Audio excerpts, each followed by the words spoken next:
What's going on there, YouTube, and welcome back to another comic book video. This is the channel where we sit down and cover different comic book stories from different comic book companies. Today we're going to jump back over to Marvel Comics and continue our coverage over the Origin of Hobgoblin, because it was a long journey to figure out who was the Hobgoblin. And so today we're going to do the second half to X-Men Inferno Spider-Man tie-ins. Now, we're not actually covering the X-Men Inferno event. We're only covering the Spider-Man tie-ins for the X-Men Inferno event. That event will be covered later on. But either way, this is the second half of Spider-Man tie-ins to that event that tells the story of how Jason McIntyre begins the process of introducing a new goblin. And you'll see what I mean in this video and maybe the next video too. But with that being said, I do hope you enjoyed today's comic book video. And if you do, please hit that like button down below and subscribe. But here we go. Now, with Spectacular Spider-Man number 147, it does remind us what is going on with the X-Men event known as Inferno, that right now demons have taken over the city of New York. The demons are possessing different items across the city. So for example, air vents, pipes, even statues, anything they can basically possess, they do that in New York right now, really Manhattan. But anyways, in these opening pages, we see Hobgoblin right now trying to get away from some demons, because Hobgoblin in our last video just lost a fight against Green Goblin, Harry Osborn, and Spider-Man, because those two characters had teamed up together to defeat Hobgoblin. Now this Hobgoblin is Jason McIntyre. Remember that Jason McIntyre up to this point was the quotation mark second Hobgoblin. He came after Ned Leeds. Matter of fact, he hired someone to kill off Ned Leeds to become the new Hobgoblin. But anyways, because he lost his battle against Spider-Man and Harry Osborn and Green Goblin, he is really angry at the world. And so with these demons kind of bothering him, he wants to be left alone. But then he does get an idea about asking the demons, or the king of demons, for some power to help him take down Harry Osborn and Spider-Man. Now, we do jump over to the star of the book, which is Spider-Man himself, as he is right now swinging across town. But with him going across town, he is actually seeing how bad the city has become thanks to the demons taking over the city and possessing different things in the city. But while he is taking a small rest on a building, that is when a demon decides to possess a statue next to him. And with that demon doing that, well, the demon goes on to bite into Spider-Man, which gives him a very bad injury, to the point he now needs some kind of medical help, or he could possibly die. And so you do have Spider-Man go to the Daily Bugle, because he was nearby the Daily Bugle. Except when he gets inside the Daily Bugle, well, that is when he sees it is being attacked by some demons. Now, JJ is right now being a great leader, having everyone work together to get rid of the demons and help each other out, because some have been injured. But then he is shocked to see Spider-Man. But before he is able to say anything to Spider-Man, well, that is the moment Spider-Man just passes out. And we can't forget about Mary Jane, because up to this point, she was married to Peter Parker. But in our last video, while she was doing some kind of photo shoot, well, that is when some demons decided to come by and attack the place. And so it's just reminding us that there is another group that's being attacked by demons, and this group is being led by Mary Jane. But then we also get reminded about Harry Osborn Green Goblin, because in our last video, he was a good Green Goblin. Matter of fact, he actually teamed up with Spider-Man to defeat Hobgoblin. But this is him saying he's going to be a good guy and actually check up on Aunt May for Peter Parker. Now we do pick up with Robbie Robertson. Of course, he is second in charge of the Daily Bugle, but the reason why we do not pick up with him at the Daily Bugle is for two reasons. One, because in an earlier storyline, he was attacked by Tombstone, and so of course he was badly injured, and he was supposed to be at home recovering from his injuries. Now the second reason is because this is Marvel want to tell us in this tie-in, yes, the demons have made the city go crazy, but also people have gone crazy as well to show how bad the city has become. Now, this is the moment where I should probably explain what is going on in the X-Men event, Inferno.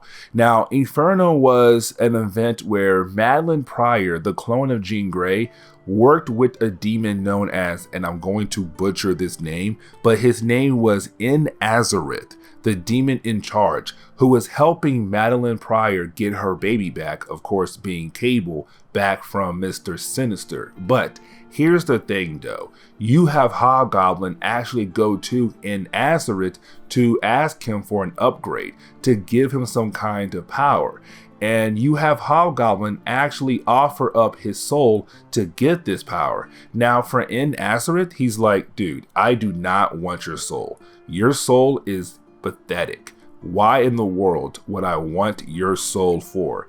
But because Hobgoblin was able to make Nazareth kind of laugh, you have Nazareth give Hobgoblin some kind of power up and send him flying away. But we do jump back over to J. Jonah Jameson and Spider-Man, because this is the moment where you have the two of them actually work together to fight against the demons. Now, this is a pretty cool moment. Yes, in the past, there have been plenty of times where JJ had to work with Spider-Man to get out of different situations, but still, it is nice to see the two of them work together because they have no choice. And also the fact that you have JJ kind of caring for Spider-Man, because Spider-Man was injured in the earlier part of this video. And it is JJ saying, listen man, while you were passing out and being injured, we made sure to put you somewhere safe. It's great for you to help out, but at the same time, like, I still do not like you. But either way, after you have the two of them work together to defeat some of the demons in the room, that is when you have Spider-Man once again pass out from his injuries from that demon bite from earlier. But the next moment is actually the moment where Marvel began the process of introducing a new Goblin. What I mean by that is you have Jason Macendale, the current Hobgoblin, waking up after asking Nazareth for some kind of upgrade. Of course, he did get a demonic upgrade, but not in the way he was kind of hoping to get, well, at first, because when he goes to a nearby body of water to use that as a way to look at his reflection, well, he comes to find out that his face looks demonic. Now, this does actually lead into a future goblin down the road known as Demo Goblin.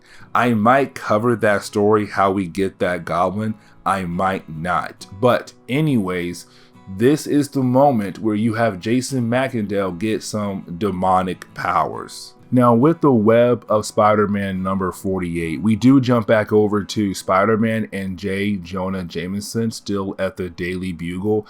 Now, at this point, it's now JJ and the staff of the Daily Bugle trying to patch up Spider-Man because at this moment, he is still suffering from his injuries. Now, after a while, they are able to actually patch him up where he should be okay to go. But when he does wake up, thanks to his fever, he does see the staff of the Daily Bugle as demons. And so he begins the process of freaking out to the point where he does web the mouth of JJ up. But then after doing that, he leaves the Daily Bugle. But once he leaves, he realized that, oh my God, they weren't demons. That was just the staff of the Daily Bugle. But either way, he now realized or remember that he has to go find his wife Mary Jane, because if the whole city is being taken over by demons, then his main concern is his wife. Now I'm going to skip over some pages because we do pick up with Kingpin, and Kingpin is honestly just protecting himself and his assistant from some of the demons. And this was Marvel reminding us at this point Kingpin was very important for a different storyline in Spider-Man comics. But at the same time, it's just a one-page scene of him fighting against some demons. But we have to jump back over to Hobgoblin. And the reason why, because we're getting reminded that he now has a demonic look on his face. Like his face was altered thanks to Nazareth. But either way, this is him getting upset because he didn't want his face altered. All he wanted was some powers, but of course with Karma, he now looks like a demon in a way. And so he is so upset because of that happening that he blames Spider-Man and Harry Osborn for him becoming a demon. And now he wants to go back out there to actually kill Spider-Man for making him look like a demon, even though it was his fault for going to a demon and offering that demon his soul. So honestly, it's weird. But then we get reminded about Mary Jane, because remember, Mary Jane is with a different group of people trying to protect themselves from the demons who are attacking the city at the moment. But the point is that you have Spider-Man going to where she was supposed to be at for her photo shoot to see that her crew and her are no longer there, because of course they're trying to get away from the demons. But he realized that they must have gone into the sewers. And so you have Spider-Man say, okay, I'm going into the sewers to find my wife. And of course, when he does get into the sewers, he does hear some voices. But right at the moment where he begins to hear some voices, well, that is when Mary Jane crew does get attacked by some more demons. Now, to wind down the Web of Spider-Man chapter, we actually pick up with Spider-Man fighting against Hobgoblin.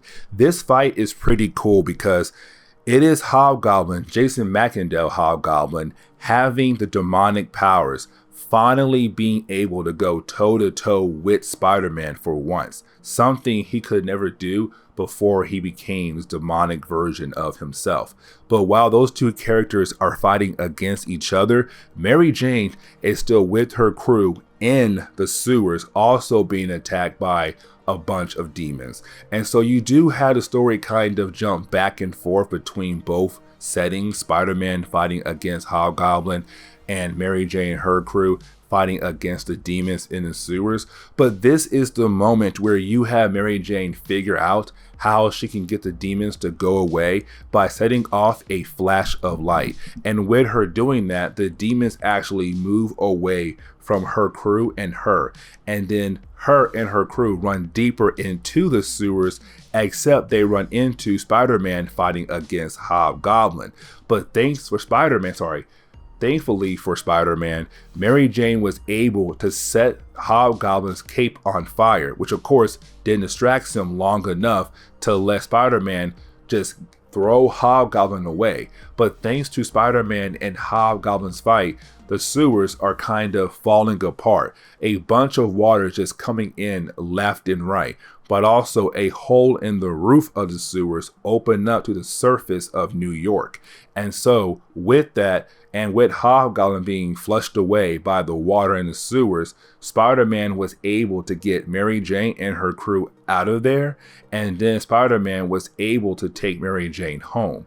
And so this is where Web of Spider-Man ends, and honestly, it ends with us kind of being done with Spider-Man, because the next chapter really focuses on Betty Brant, actually. Now, we do jump back over to Spectacular Spider-Man, and we actually pick up at a grave site. Now, at this grave site, we see the tombstones for Ned Leeds and a hand popping out of the ground. And of course, it's kind of saying, is Ned Leeds coming back to life? But then out of nowhere, you have Gwen Stacy also popping out of the grave. Then you have Spider-Man popping out of the grave. And you're wondering what is happening. But that is the moment you realize it was all a dream by Betty Brant.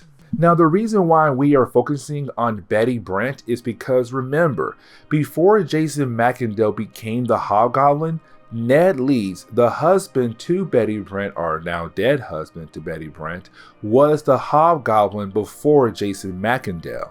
And the thing was, no one knew that Ned Leeds was Hobgoblin.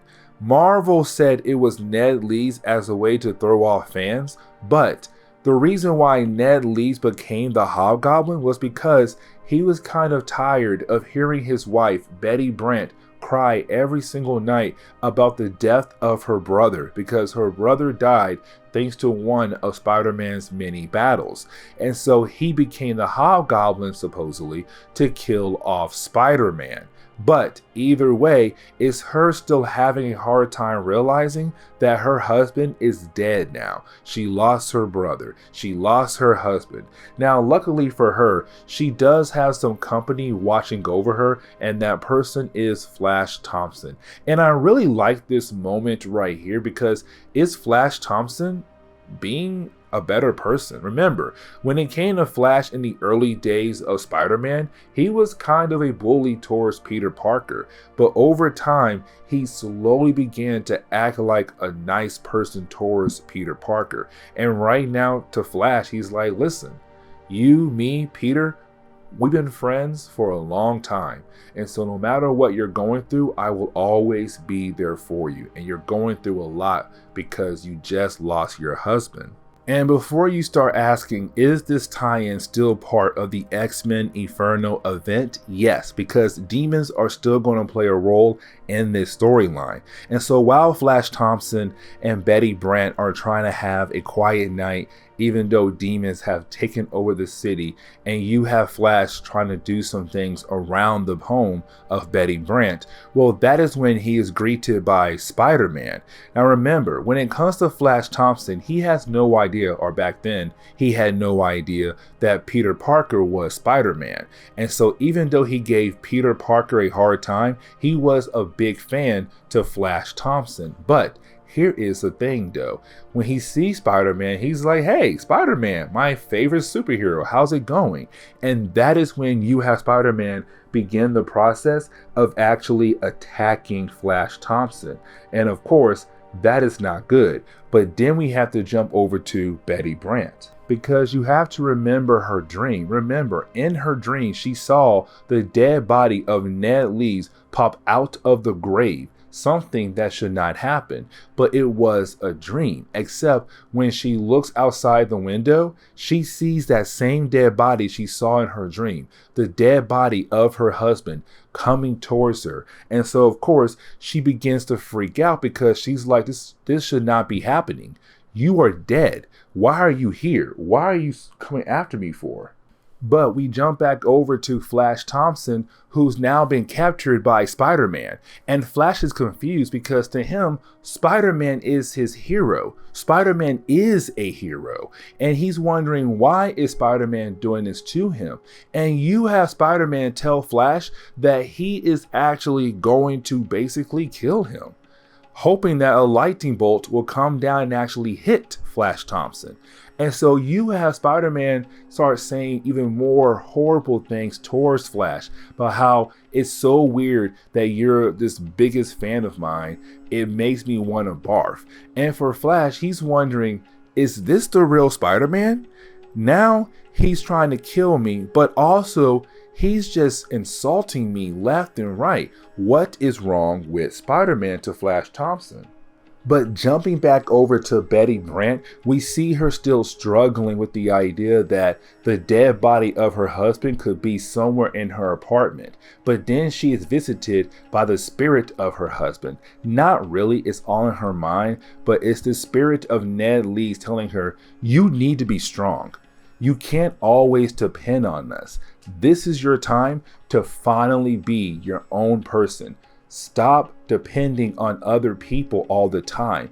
Get up and protect yourself before you are actually killed by the demon. Now for Flash, he always has been this overconfident person. And so when this fake Spider-Man thinks that he is going to actually be able to kill off Flash Thompson, Flash Thompson broke out of those webs and begins the process of actually fighting against Spider-Man, or the demonic Spider-Man that's here right now at the moment. And so it's showing that Flash has always had that confidence and he'll never lose it. And so this is him beginning the process of fighting against the fake Spider-Man.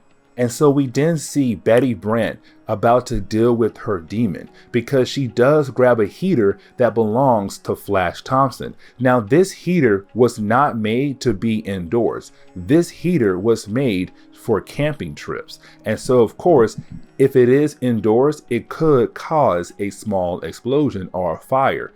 Either way, while she is about to get rid of her demon, that is when Flash Thompson and his demon, the fake Spider-Man, come crashing through the window. And for Betty Brant, she's like, oh, you also got a demon problem? Let's handle both our problems with the same solution. And so what she does, she used the heater as a way to blow up her apartment to get rid of both demons. But of course, her and Flash Thompson do leave before the apartment blows up. But when she does that, of course, it gets rid of the demons. And this is the point where you had the story just wind down. I liked the last issue. It was cool not focusing on Spider-Man and actually focusing on Betty Brant still dealing with the death of her husband, Ned Leeds, and also now Hobgoblin being this new demonic Hobgoblin. But honestly, I like the last tie-in a lot. But either way, this is the end of today's video, so please hit that like button down below and subscribe. Also, if you have any suggestions on books I should read, well, please let me know in the comments below, because you never know, your suggestion could be a future video down the road. But I do hope you enjoyed today's comic book video.